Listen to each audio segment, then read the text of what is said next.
about the Georgia Bulldogs.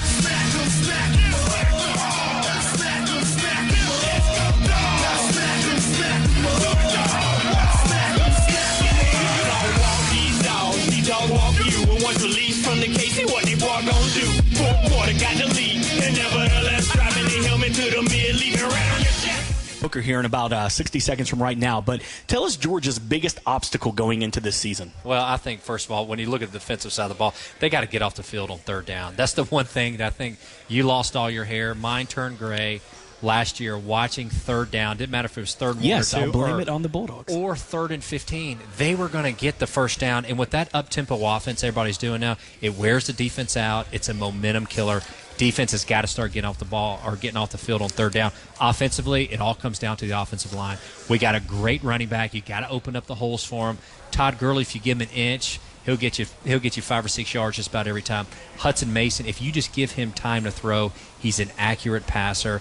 He can deliver the ball, but he doesn't have, crazy wheels. He just needs a nice, clean pocket to make some good throws. So living down offensive line, offensively, defensively, get off the field on third down. Our buddy from Bulldog Illustrated, Logan Booker, had a chance to catch up with him a little bit earlier today and asked him, you've seen all the practice. What's the biggest surprise from the Bulldogs so far? I would say just the intensity. I know this kind of crosses back the lines of being a reporter, but just this is my second year covering the team, the second chance. Summer and fall, I've had a chance to be out on the practice field, and it's an entirely different vibe out there, man. It's you talk about coaches in their face, just an absolute intense from start to finish. They are having these guys running full speed. The players are complaining a little bit when we talk to them in the interviews, and in a good way, obviously. But it's just night and day compared to last year and this year. And I really can't touch on exactly what makes it that way, but it's just a whole new feeling out here. It feels like. And so they've had some of the practice closed off to the media. They only let you guys come in to watch for about an hour or so each day. For the short spots you've seen, has there been anything that has concerned you? No, and actually, to be honest with you, I wish they'd give us an hour. They give us about 12 to 15 minutes a day, which is absolutely nothing anymore. But as concern-wise, it's something that was concerning at first, but I think has come to be a good thing. They were very banged up all through the beginning and middle of practice. So there was a lot of green jerseys out there, a lot of no contact, and there were injuries that we don't know anything about because Coach Rick has taken on a new attitude this year and a new policy where he strictly does not tell us about injuries. We have no idea when a guy's in green what's going on or why is he being held out of practice, why is he only in a limited participation. But as the weeks have gone by, and now that we are 1 day away from kickoff, the only person in green out there has been Chris Conley, and he's been participating fully.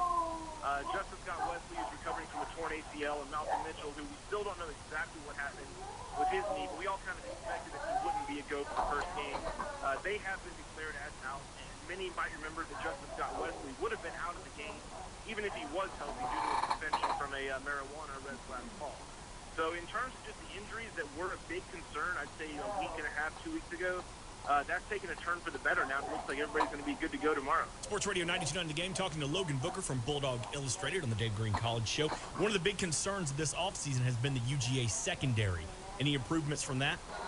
Well, we're seeing good things. Like I said earlier, we don't get much time on the practice field to truly watch and see what they can do.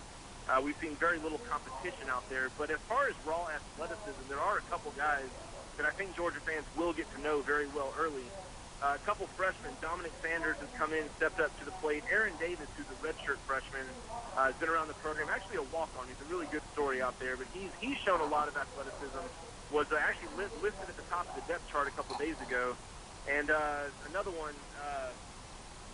Devin Bowman, a junior coming in.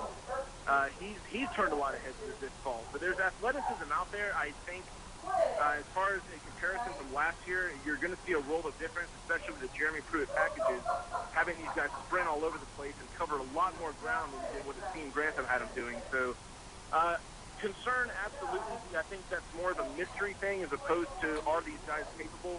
Because I would truly say they're capable. The fact is that we just don't know yet. And we should know a lot more tomorrow about 8:30 or so. So ESPN did a great article about having all the coaches describe their team in one word. Gus Malzahn, he described his team as experienced. Nick Saban said untested. One of my favorite was from South Carolina, where Steve Spurrier said, my team's decent. But Coach Right. Mark Richt, when they said describe Georgia in one word, he goes, wow. The hell does that mean? What is wow what? Well, I thought about this, and I think this goes right back to what I was saying a few minutes ago, that just the difference that I think Coach Richt is seeing in the team this year as opposed to last year. I think Jeremy Pruitt has brought a we're not going to have any fun attitude out here. It's going to be all business. I'm going to be in your face, get you in the right positions. We're going to sprint from one drill to the other, and it's going to go nonstop. And I think Coach Richt has really watched that mentality and that philosophy really become contagious all throughout the team, not just on defense. So the word wow, I think it's just kind of Rick sitting back and thinking like, wow, is this really the same team that I had last year? And I watched these guys go through the drills this year. I think it's a world of difference, and I think it's definitely going to show when fans get to the stadium tomorrow. So you see it as a good thing. All right, good. See, I like your positive spin on that, because I hear him and he says, wow. I hear that and I go, wow, what have I gotten myself into? Open for interpretation. Yeah, Absolutely. wow, I'm worried about injuries again, but I like your positive spin. Hey, Logan Booker, what is the vibe like in Athens now? Well, I'll tell you, it's been growing all week. I think we're finally about to reach a boiling point here. As many might know, I'm a student out here, so I get to sit in the classrooms and talk to some of my classmates, and that's all that they're talking about now. They are ready for football. It's SEC season. It's a big top 20 matchup. Monday morning, everybody had a little pep in their step, getting to and from classes, but that's grown and grown over the last couple of days. And I think the fans around here are ready to tackle each other if they don't see the dogs tackle people tomorrow. So it's fun out here. It's a little warm. It doesn't exactly feel like fall yet, but there's no doubt about it. It is football season. Talking to Logan Booker from Bulldog Illustrated on the WadeFord.com hotline, Sports Radio 92.9 The Game, Denver Green College Show. My name is Mark Owens, and I got to ask you, Logan, what are your plans? Do you get to be a fan, or are you covering the game from start to finish? I will cover the game. I actually work the sidelines. We have a guy that sits up in the press box. Murray Poole is actually a UGA media legend. He still works at Bulldog Illustrated.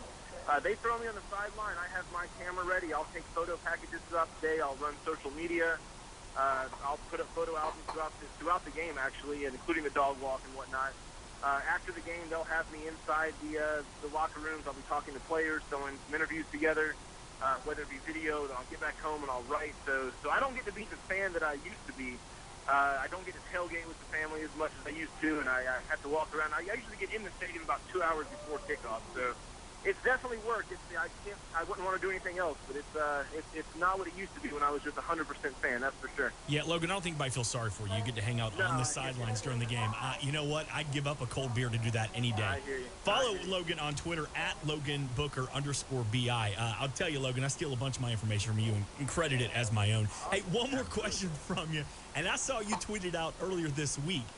I hope this is just a rumor, but Chick-fil-A is toying with the idea and the rumor of having the Chick-fil-A college kickoff in 2017, the first college football game at the Dome, first big college football game. There'll be some high school games, but it's rumored to be University of Tennessee and Georgia Tech.